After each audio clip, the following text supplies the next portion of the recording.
रुद्र संहिता पंचम खंड। तारक पुत्र तारकाक्ष, विद्युन्माली और कमलाक्ष की तपस्या। ब्रह्मा द्वारा उन्हें वर प्रदान, मैं द्वारा उनके लिए तीनों पुरी का निर्माण और उनकी सजावट शोभा का वर्णन। नारद जी ने कहा, पिताजी, जो गणेश और स्वामी कार्तिकेय की उत्तम कथाओं में ओतप्रोत तथा आनंद प्रदान करने वाला है, भगवान शंकर के गृहस्थ संबंधी उस उत्तम चरित्र को हमने सुन लिया। अब आप कृपा करके उस परमोत्तम चरित्र का वर्णन कीजिए जिसमें रुद्रदेव ने खेल ही खेल में दुष्टों का वध किया था। महान वीरशाली भगवान शंकर ने देवद्रोहियों के तीनों नगरों को एक ही साथ एक ही बाण से किस कारण और कैसे भस्म कर डाला था। भगवान जिसके भाल में बाल चंद्रमा सुशोभित हैं तथा जो सदा माया के साथ विहार करने वाले हैं, उन भगवान शंकर का चरित्र तो देवर्षियों को आनंद प्रदान करने वाला है। आप वह सारा चरित्र विस्तार पूर्वक वर्णन कीजिए। ब्रह्मा जी बोले, ऋषि श्रेष्ठ, पहले किसी समय में व्यास ने सनत कुमार से ही ऐसा प्रश्न किया था। उस समय सनत कुमार ने जो कुछ उत्तर दिया था, मैं वही वर्णन करता हूँ। उस समय सनत कुमार ने कहा था, महाबुद्धिमान व्यास जी, विश्व का संहार करने वाले चंद्रमौली शिव ने जिस प्रकार एक ही बाण से त्रिपुर को भस्म किया था, वह चरित्र कहता हूँ, सुनो। मुनीश्वर, जब शिव कुमार स्कंदन ने तारकासुर को मार डाला, तब उनके तीनों पुत्रों को महान संताप हुआ। उनमें तारकाक्ष सबसे ज्येष्ठ था, विद्युन्माली मंझला था और छोटे का नाम कमलाक्ष था। उन तीनों में समान बल था। वे जितेंद्रिय, सदा कार्य के लिए उद्यत, संयमी, सत्यवादी, दृढ़चित, महावीर और देवों से द्रोह करने वाले थे। उन तीनों ने सभी उत्तमोत्तम एवं मनोहर भोगों का परित्याग करके मेरु पर्वत की एक कंदरा में जाकर परम अद्भुत तपस्या आरंभ की। वहां उन्होंने हजारों वर्षों तक ब्रह्मा जी की प्रसन्नता के लिए अत्यंत उग्र तप किया। तब सुर और असुरों के गुरु महायशस्वी ब्रह्मा जी उनकी तपस्या से अत्यंत संतुष्ट होकर उन्हें वर देने के लिए प्रकट हुए। ब्रह्मा जी ने कहा, महादैत्यो, मैं तुम लोगों की तप से अत्यंत प्रसन्न हो गया हूं, अतः तुम्हारी कामना के अनुसार तुम्हें सभी वर प्रदान करूंगा। देवद्रोहियों, मैं सबकी तपस्या के फलदाता और सर्वदा सब कुछ करने में समर्थ हूं। अतः बताओ, तुम लोगों ने इतना घोर तप किस लिए किया है? सनत कुमार जी कहते हैं, मुने, ब्रह्मा जी की बात सुनकर उन सब ने अंजलि बांधकर पितामह के चरणों में प्रणिपात किया। फिर धीरे धीरे अपने मन की बात कहना आरंभ किया। दैत्य बोले, देवेश, यदि आप हम पर प्रसन्न हैं और हमें वर देना चाहते हैं, तो यह वर दीजिए कि समस्त प्राणियों में हम सबके लिए अवध्य हो जाएं।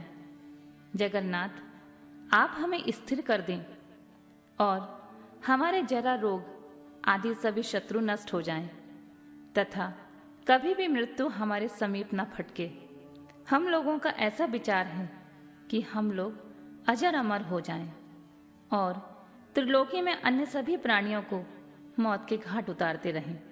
क्योंकि ब्राह्मण यदि 5 ही दिनों में काल के गाल में चला जाना निश्चित ही है, तो अतुल लक्ष्मी, उत्तमोत्तम नगर, अन्यान भोग सामग्री, उत्कृष्ट पद और ऐश्वर्य से क्या प्रयोजन है?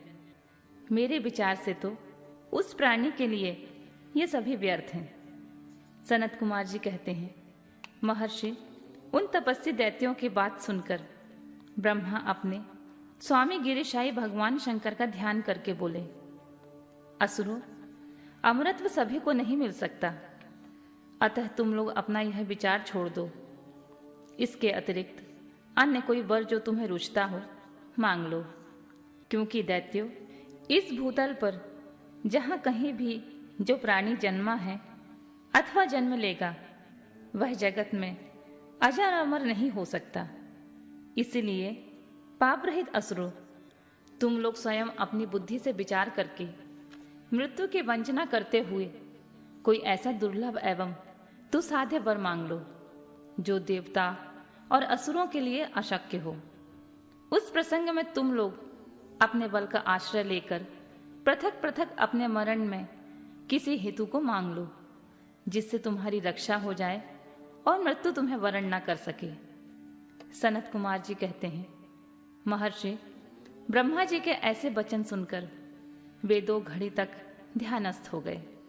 फिर कुछ सोच विचार कर सर्वलोक पितामह ब्रह्मा जी से बोले, भगवान, यद्यपि हम लोग प्रबल पराक्रमी हैं, तथापि हमारे पास कोई ऐसा घर नहीं है जहां हम लोग शत्रुओं से सुरक्षित रहकर सुखपूर्वक निवास कर सकें। अतः आप हमारे लिए ऐसे 3 नगरों का निर्माण करा दीजिए जो अत्यंत अद्भुत और संपूर्ण संपत्तियों से संपन्न हो तथा देवता जिनका प्रदर्शन न कर सकें। लोकेश, आप तो जगत गुरु हैं। हम लोग आपकी कृपा से ऐसे 3 पुरों में अधिष्ठित होकर इस पृथ्वी पर विचरण करेंगे। इसी बीच तारकाक्ष ने कहा कि विश्वकर्मा मेरे लिए जिस नगर का निर्माण करें वह स्वर्णमय हो और देवता भी उसका भेदन न कर सकें। तत्पश्चात कमलाक्ष ने चांदी के बने हुए अत्यंत विशाल नगर की याचना की और विद्युन्माली ने प्रसन्न होकर वज्र के समान कठोर लोहे का बना हुआ एक बड़ा नगर मांगा।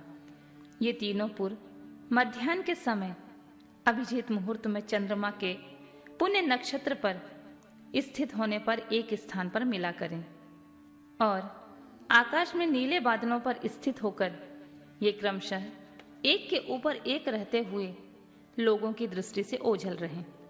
फिर पुष्करावर्त नामक काल मेघों की वर्षा करते समय 1 सहस्त्र वर्षों के बाद ये 3 नगर परस्पर मिलें और एक ही भाव को प्राप्त हों, अन्यथा नहीं। उस समय कृतिवासा भगवान शंकर, जो वैर भाव से रहित सर्वदेवमय और सबके देव हैं, लीला पूर्वक संपूर्ण सामग्रियों से युक्त एक असंभव रथ पर बैठकर अनोखे बाण से हमारे पुरों का भेदन करें। किंतु भगवान शंकर सदा हम लोगों के वंदनीय, पूज्य और अभिवादन के पात्र हैं। अतः वे हम लोगों को कैसे भस्म करेंगे, मन में ऐसी धारणा करके हम ऐसे दुर्लभ वर को मांग रहे हैं। सनत कुमार जी कहते हैं, व्यास जी, उन दैत्यों का कथन सुनकर सृष्टिकर्ता लोक पितामह ब्रह्मा ने शिव जी का स्मरण करके उनसे कहा, अच्छा ऐसा ही होगा। फिर मैं को भी आज्ञा देते हुए उन्होंने कहा, हे मैं, तुम सोने चांदी और लोहे के 3 नगर बना दो। यूं मैं को आदेश देकर ब्रह्मा जी उन तारक पुत्रों को देखते देखते अपने धाम स्वर्ग को चले गए। तदनंतर धैर्यशाली मैं ने अपने तपोबल से नगरों का निर्माण करना आरंभ किया। उसने तारकाक्ष के लिए स्वर्णमय, कमलाक्ष के लिए रजतमय और विद्युन्माली के लिए लोहमय, यूं 3 प्रकार के उत्तम दुर्ग तैयार किए। वे पुर क्रमशः स्वर्ग, अंतरिक्ष और भूतल पर निर्मित हुए थे। असुरों के हित में तत्पर रहने वाला मैं इन 3 पुरों को तारकाक्ष आदि असुरों के हवाले करके स्वयं भी उसी में प्रवेश कर गया। इस प्रकार उन 3 पुरों को पाकर महान बल पराक्रम से संपन्न तारकासुर के लड़के उसमें प्रविष्ट हुए और समस्त भोगों का उपभोग करने लगे। वे नगर कल्प वृक्षों से व्याप्त तथा हाथी घोड़ों से संपन्न थे।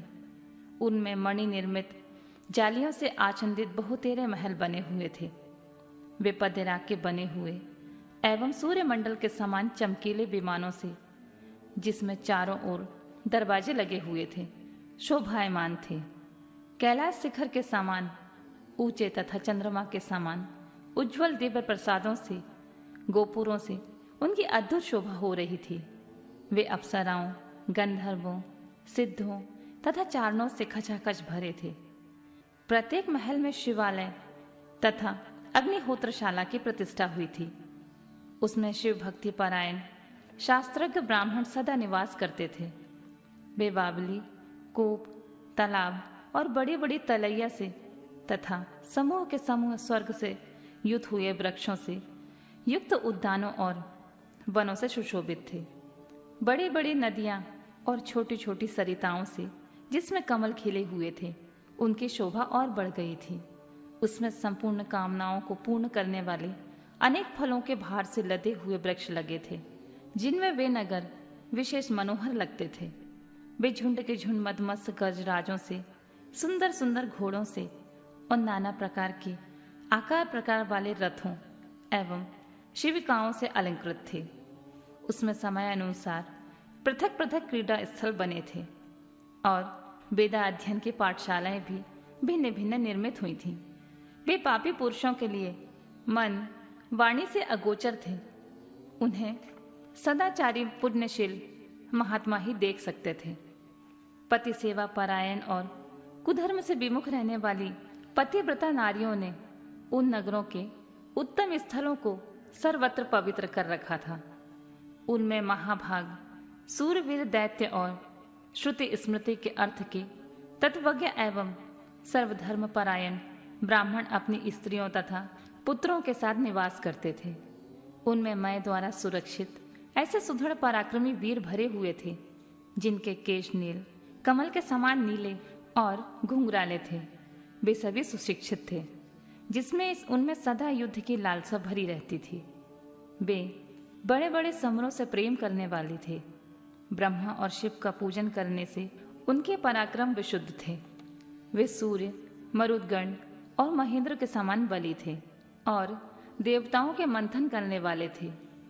वेदों, शास्त्रों और पुराणों में जिन जिन धर्मों का वर्णन किया गया है, वे सभी धर्म और शिव के प्रेमी देवता वहां चारों ओर व्याप्त थे। उन नगरों में प्रवेश करके वे दैत्य सदा शिव भक्ति निरत होकर सारी त्रिलोकी को बाधित करके विशाल राज्य का उपभोग करने लगे।